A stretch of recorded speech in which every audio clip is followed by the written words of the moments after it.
sini kami akan melakukan yaitu podcast terkait dengan bidang seni. Sebelumnya perkenalkan nama saya Sariati dan saya Lisa Francisca. Nama saya Dini Sofia. Kami bertiga akan membuat pertanyaan masing-masing untuk satu orang. Jadi di sini saya akan menanya nih Kak tentang seni. Saya mau nanya Kaliska dulu nih. Oke. Kalau Kaliska ini kan sudah banyak pengalamannya di dunia seni. Enggak juga sih masih banyak. Terutama saya di dunia tari. Habis itu ditarik suara misalnya seperti kamu. Saya mau nanya nih Kak, dari umur berapa sih Kakak belajar ngomong? Oke. Kalau untuk kamu itu saya belajar dari kelas 3 SD. Jadi awal-awalnya itu memang berawal dari cara bernyanyi dulu. Kita harus mengetahui nada-nadanya seperti apa, karena kan kalau itu kan ciri khasnya kan mendengarkan ya. Jadi saat kita nyanyi ngarung itu kan beda dengan yang lagu-lagu biasa atau lagu daerah. Nah di situ saya pertama kali belajar, saya memulai dari tempo. Nah karena setiap tempo ini kan kalau di ngarung itu sama kan ya, terus beda dengan yang lagu pop. Jadi di situ ada sedikit kendala. Dan kalau buat orang yang belum terlalu bersayap, mungkin kalau belajar ngarung itu pasti gampang. Nah, tapi kebetulan karena saya mungkin kebetulan memang cepat dalam mendengar dan juga tangkapan saya itu lumayan lah. Nah di situ saya sekitar 3 bulan lebih lah sudah bisa ngomong. Sudah mendengar penjelasan dari Kaliska sendiri dan pertanyaannya dari Kak Dini ya. Kalau dari saya pertanyaannya itu terkait dengan musik sih. Jadi dengan alat musik. Kan Kaliska sendiri itu sudah kalau istilahnya itu apa ya, seniman muda lah. Ya, karena sudah banyak karya-karya dari pertanyaannya, gimana sih yang dari awal kita nggak tahu bermain alat musik itu? Dari Kaliska sendiri belajarnya itu dari orang atau dari diri sendiri belajar? Oke, di sini saya akan menjawab pertanyaan dari Kaliska. Oke, kalau dari saya pribadi ya, bermain musik itu sebenarnya dari orang tua. Jadi saya itu diajar dari orang tua. Sebenarnya tidak ada sih yang dalam niatan hati saya itu pengen belajar alat musik. Tapi karena saya pengen dan saya itu juga mau seperti orang-orang yang bisa tampil dan itu muncul dan bisa menjadi artis yang kita juga. Nah, di situ saya mulai mempelajari tentang permainan musik. Nah, jadi ada dari permainan musik saya sendiri, saya memulai dari belajar nada dasar. Jadi nada dasarnya setelah itu dari nada minor ya, terus di sini ada juga nada minor kan sebenarnya artinya sedar 2 dengan sedar 3. Jadi yang paling pertama saya belajar itu adalah yang sedar 2. Nah yang sedar 2 itu nadanya la, mi, 6 dan 7. Nah di situ kita mempelajari dasar-dasarnya dari nada itu juga. Jadi kita mempelajari dari nada tersebut. Nah setelah kita sudah tahu dari nada itu, barulah kita coba mempraktikkan bagaimana cara bermainnya, gimana cara berpikirnya. Nah saat sudah bisa, otomatis kita akan tahu sendiri di mana letak temponya, di mana letak cepat atau lambatnya cara bermainnya. Itu secara singkat dari yang saya pernah pelajari ini. Mungkin ada yang mau ditanyakan? Ini kan tentang permainannya ya di dalam tari ya. Kalau dilihat juga Kaliska ini suka main alat musik lain kayak suling, habis itu apa ya, itu kan susah ya kalau untuk dipelajari selain dari kecapi tadi ya. Mungkin kalau kecapi kan itu pertama kali Kaliska memegang alat musik mungkin ya masih kita nggak tahu. Jadi gimana sih Kaliska itu mempelajari alat-alat musik tersebut yang berbeda secara kan dari kecapi sendiri itu berbeda dan dari suling juga berbeda. Kalau untuk perbedaan dari alat musik sudah pasti jelas ya. Kalau dari bentuk gadget pasti sudah berbeda dan cara bermainnya pun pasti berbeda. Kalau dari kecapi itu kan caranya kan kita pasti mematikannya. Dan kalau suling itu saya belajar karena saya memang suka dari suara. Nah, sama seperti bermain kecapi tadi, saya kalau untuk bermain suling itu harus mempelajari tentang nadanya dan juga cara meniupnya pun itu nggak bisa sembarangan meniup karena kan di bagian belakang suling itu ada lubang kecil. Nah, di situ tempat anginnya untuk keluar gitu. Nah, jadi saat itu cara kita untuk bermainkan suling itu supaya terdengar merdu atau terdengar bagus, cara bermainnya tidak boleh salah. Nah, beda juga kalau dengan yang rabab tadi ya. Kalau yang rabab itu kan dengan cara menggesek kan ya. Nah, karena rabab ini kan kalau yang di Kalimantan Tengah kan ada dua ya. Ada yang rabab rabab berkurung yang dari kelapa sama yang dari rabab itu cara bermainnya kan digesek. Nah, kalau untuk cara menggesek alat musik rabab itu mungkin memang kalau menurut dari orang-orang yang memang nggak bisa atau yang belum bisa bermain itu pasti kalaupun dia mendengar pasti seperti wah gampang banget sih kayaknya mainnya, tapi waktu ya saat dia sendiri mencoba susah ya, jadi kayak ternyata ini waktu kita lihat sedangkan ternyata nggak segampang itu ya, betul. Nanti tiba-tiba kayak sampai itu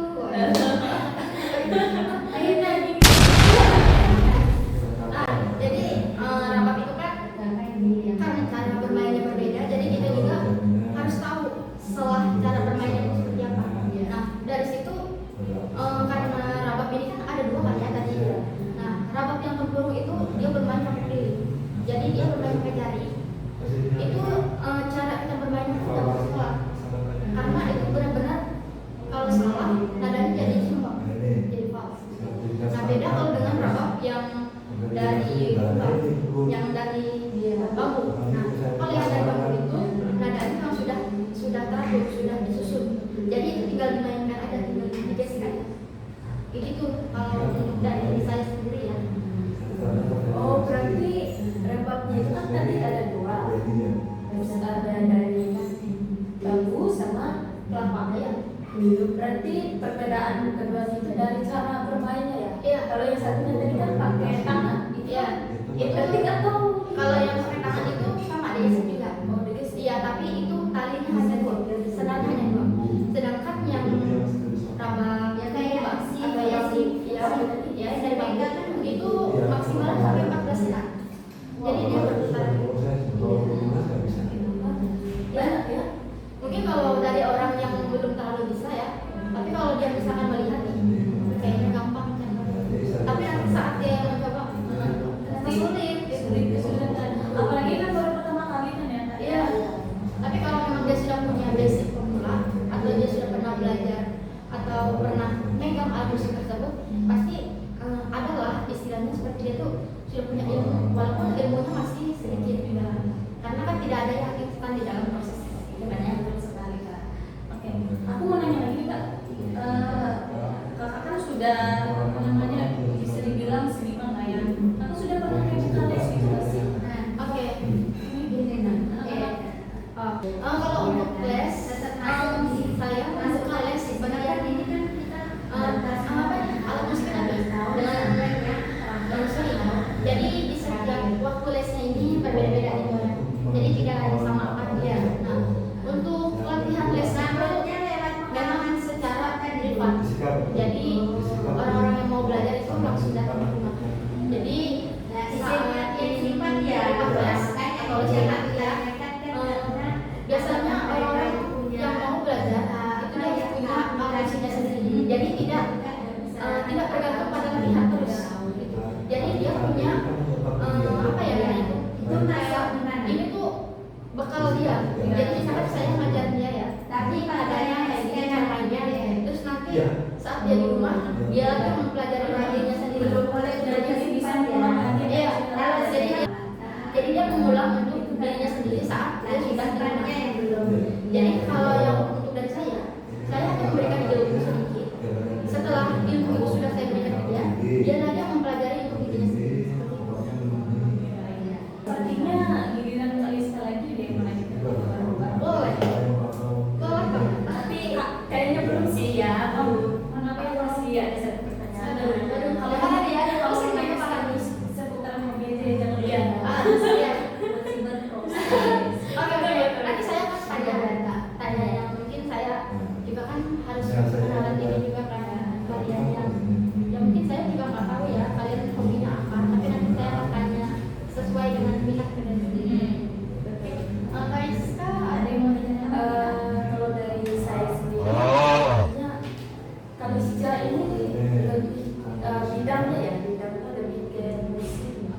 daripada tarian. Iya.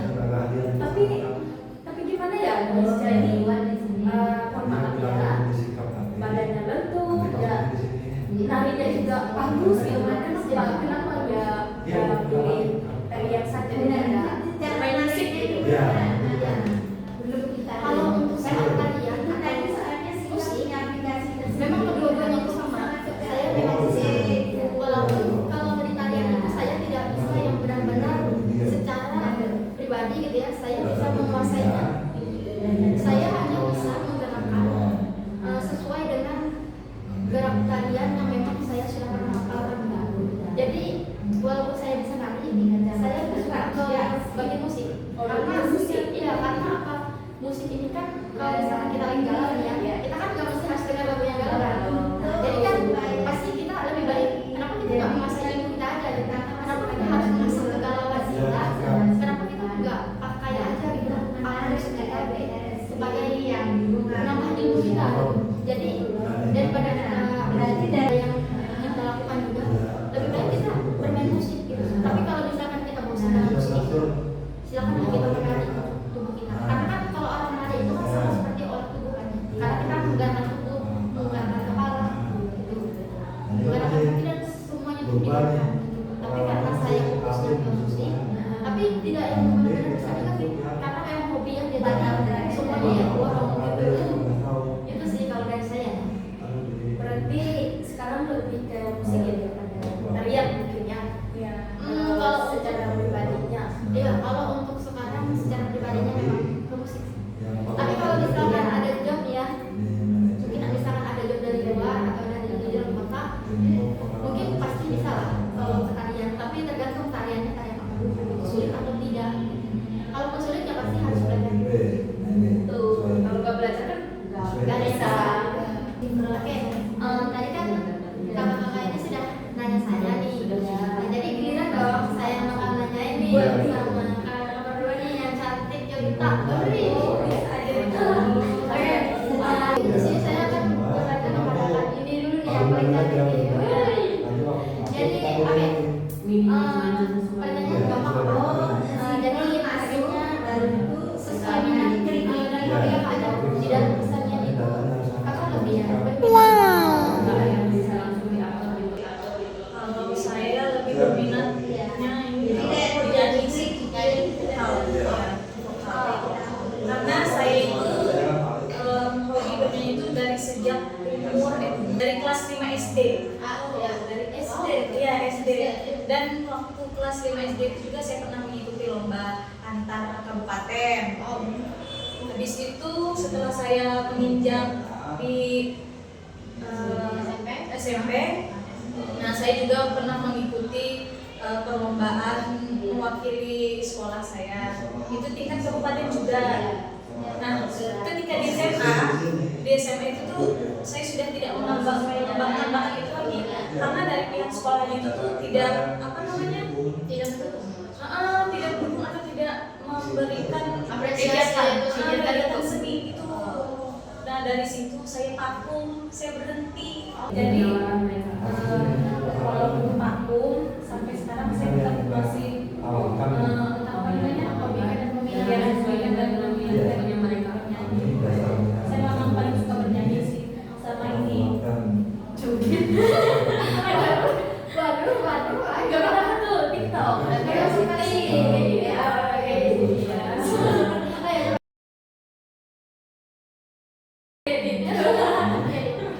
kan kakak bisa nyanyi nih. Kakak bisa nyanyi itu berawal dari karena memang niat dari diri sendiri atau pernah nulis atau Kalau nulis sih kan gak pernah. Emang saya suka dari Meledak. di situ bernyanyi. Dan bernyanyi sekarang ini gak pernah diajarin kayak memang itu dari guru teknik vokal itu kayak pokoknya tuh ya Kak, setiap saya melomba baru diajarin, itu pun bukan guru vokal. Karena dari diri sendiri. iya, dari diri sendiri. Teknik saya pun suaranya nggak belum, makanya suaranya masih kayak kurang gitu, kayak belum matang juga ada. Kan orang itu rata-rata kerjanya vibranya keluar gitu, jadi hasilnya masih kurang.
jadi emosi di situ kan saya melihat kita saya juga ada nonton kan Kak. Di situ tuh kayak benar-benar karakter Willow banget gitu, hilang banget benar-benar apa ya, demitnya banget gitu. oh benar Kayak- tapi lucunya itu ya, ini demitnya gaul banget gitu.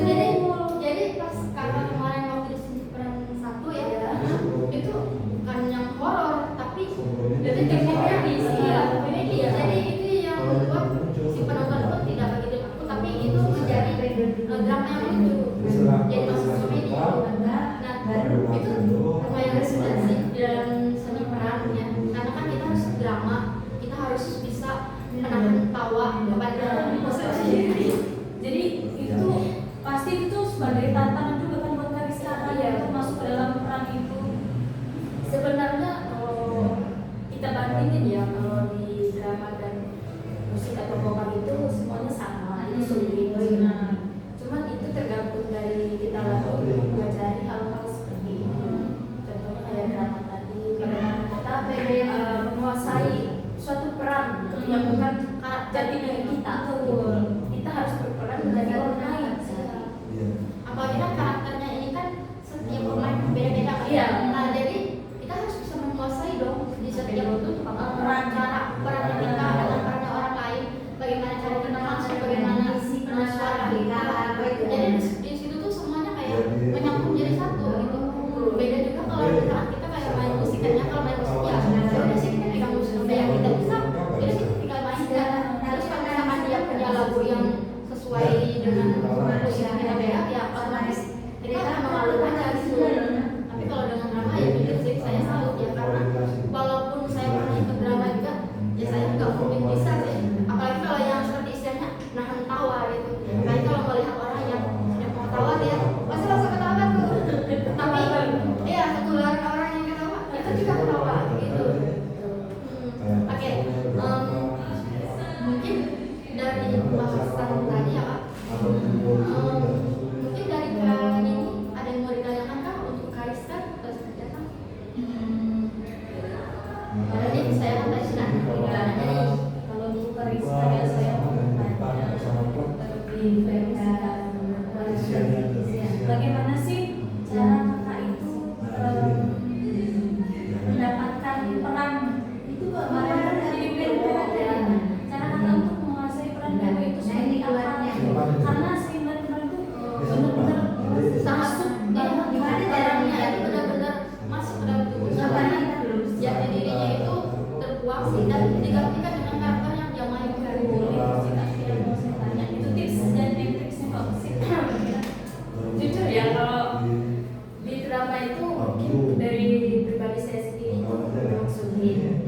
Kalau untuk mengikuti kayak yang Demit kemarin saya jadi perannya Willow itu memang latihannya dan itu ini latihannya itu memang mengasah suatu peran kita itu yang sebenarnya kita sih dia kita buat diganti dengan peran yang Willow tadi ya, karakter orang ya, jadi karakter itu harus masuk di diri kita yang sebelumnya simpan dan untuk latihannya sendiri itu mungkin 1-2 bulan mungkin ya.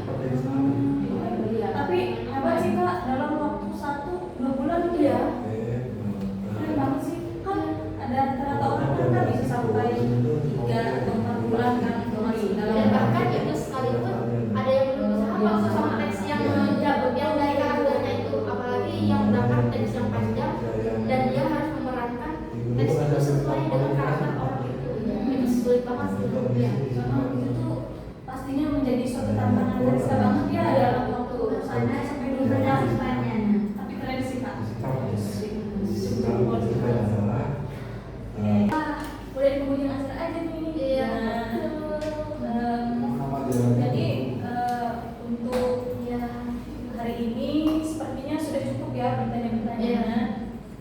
Mungkin di lain waktu mungkin ya kami akan melanjutkan lagi. Tapi mungkin lesnya lagi bukan teman-teman ya, tapi mungkin soalnya yang ada di dalam kehidupan kita Sharing-sharing gitu. ya, mungkin sharing yang bermanfaat, yang positif dan itu bisa untuk ilmu sebagai tambahan untuk anak-anak di luar sana yang mungkin pengen sekali mengetahui tentang seni kesenian dan apa yang kami sampaikan ini semoga bermanfaat bagi kalian yang mau mempelajari tentang seni kesenian ya, karena sebagai mahasiswi di kami ini kami juga masih banyak harus banyak belajar juga, jadi kami pun harus menambah ilmu karena kami kan calon masa depan.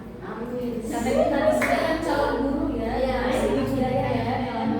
jadi harus banyak-banyak punya pengalaman tentang seni kesenian dan kalau ada kata-kata yang tidak mengenakan kami mohon maaf banget sebesar-besarnya. Mungkin cukup sekian ya dari kami podcast pada hari ini. Sampai jumpa di lain waktu. Dadah guys.